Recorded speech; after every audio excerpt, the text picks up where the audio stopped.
Please video like and subscribe this channel. No one paid attention to the girl at first. That was the mistake. She sat on the lowest tier of the Galactic Assembly Hall, her feet not even touching the polished obsidian floor, swinging slightly as if bored. Her robe was too large for her small frame, the sleeves rolled up twice, the sigil of her house half hidden in the folds. Around her neck hung a thin chain bearing a seal no one bothered to inspect closely. Why would they? The assembly was full of giants.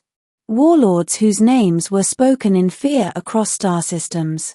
Corporate envoys with fleets larger than planets. Queens and emperors whose lifespans spanned centuries. Compared to them, the child looked like a ceremonial accessory, perhaps a symbolic heir, brought along to observe history from a safe distance.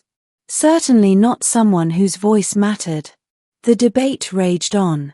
Planet Oryx 7 burned in holographic projection above the central dais, its atmosphere flaring red where orbital strikes had torn through its skies. Millions were already dead. Billions more would follow if the assembly failed to act. Humanity violated interstellar quarantine protocols, snarled Varkesh of the Dominion clans, his mandibles clicking with restrained fury. The law is clear. Containment by force is permitted. The law is outdated, countered High Envoy Selene Mar of Earth, her voice sharp. Oryx 7 was already compromised. We acted to prevent a wider collapse. By spreading yourselves beyond your borders, Varkesh snapped. Your species breeds chaos. Murmurs rippled through the chamber. Old hatreds surfaced.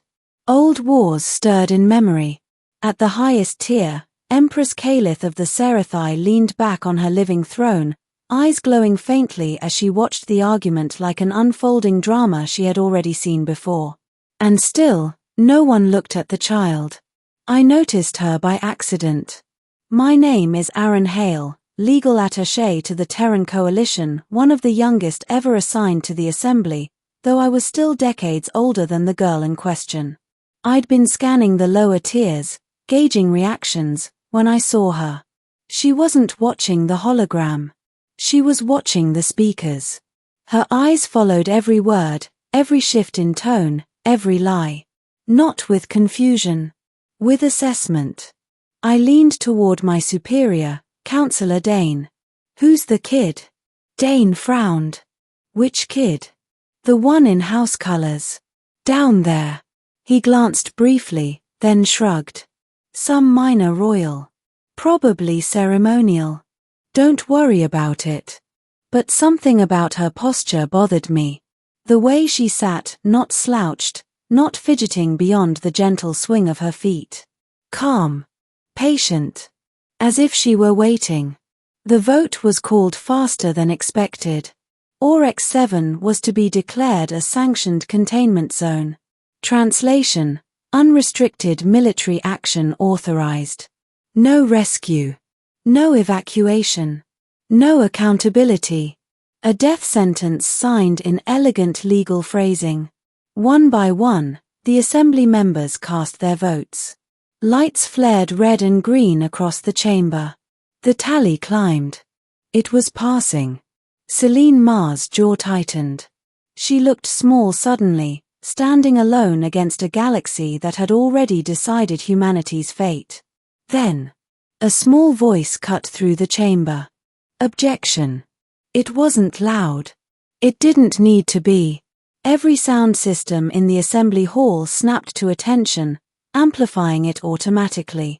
Protocol dictated that any recognized objection must be heard before a vote could finalize. The chamber froze. Hundreds of eyes turned downward. The child stood. Her robe slipped slightly off one shoulder as she straightened it, stepping forward onto the speaking platform designated for recognized houses. Varkesh hissed in irritation. This is no place for games. Remove the child. She has invoked the protocol, intoned the assembly AI, its voice neutral. Speaker is recognized. A ripple of unease spread. The girl lifted her chin. My name is Lyra of House Vallon, she said clearly. And this vote is invalid. Laughter broke out. Sharp. Dismissive. Empress Calith smiled faintly. Little one, she purred, this assembly does not pause for nursery lessons. Lyra didn't look at her. She looked at the hologram of Aurex 7. Article 7, subsection 12 of the Interstellar Accord, Lyra said, her voice steady. No world may be declared a containment zone if it houses a recognized custodial entity. Silence fell. Varkesh's mandibles twitched. That clause has not been invoked in centuries, he said. Custodial entities are myths. Lyra finally looked at him. Aurex 7 houses one, she said. Murmurs exploded across the hall. Celine Ma stared, disbelief flickering across her face. That's impossible, she whispered. We scanned the planet. You scanned the surface, Lyra replied calmly. Not the deep mantle. The assembly AI chimed.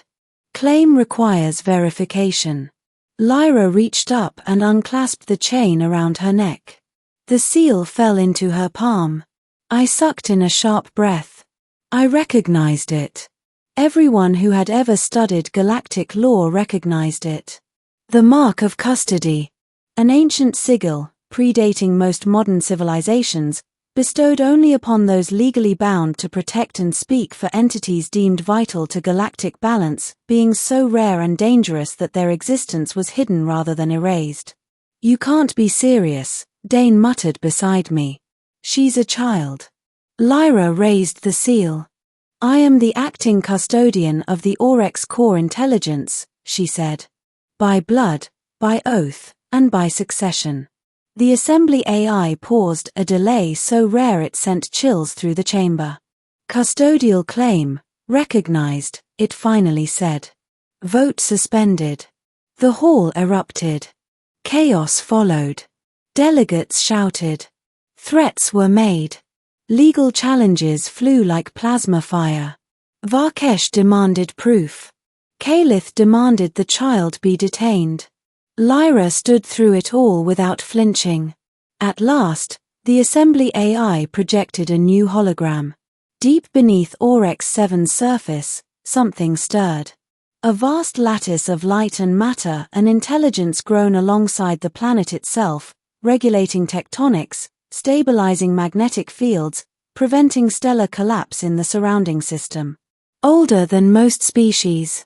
Bound to the world by laws written when the galaxy was young. A custodial entity. If Aurex 7 falls, Lyra said softly, 3 neighboring systems will destabilize within a century.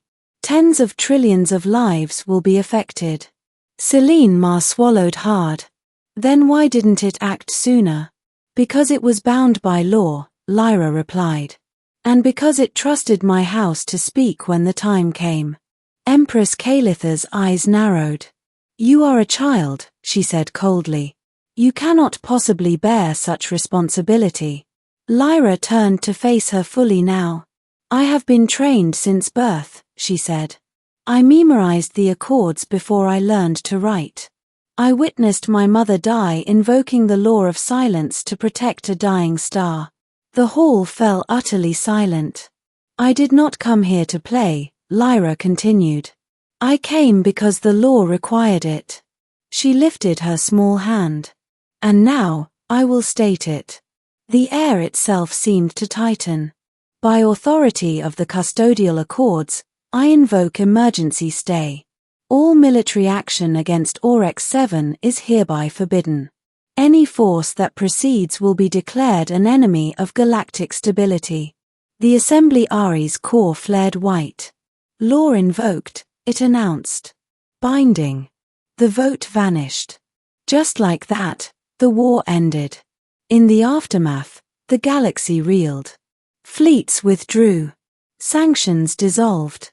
Investigations began. Humanity was spared annihilation not by strength, but by a child who knew the law better than anyone else in the room. Lyra was escorted from the chamber under heavy guard not as a prisoner, but as something far more dangerous. A living authority. I found her later, standing alone in the observation gallery, staring out at the stars.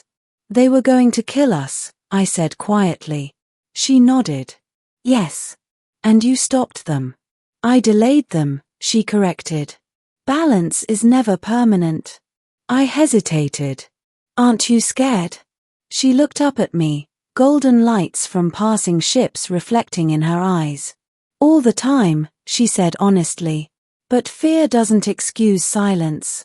Below us, the assembly hall buzzed with frantic recalculations, new alliances forming in real time. History bending. Everyone had thought she was just a child. They were wrong. She was the law. And the galaxy would never make the mistake of ignoring her again.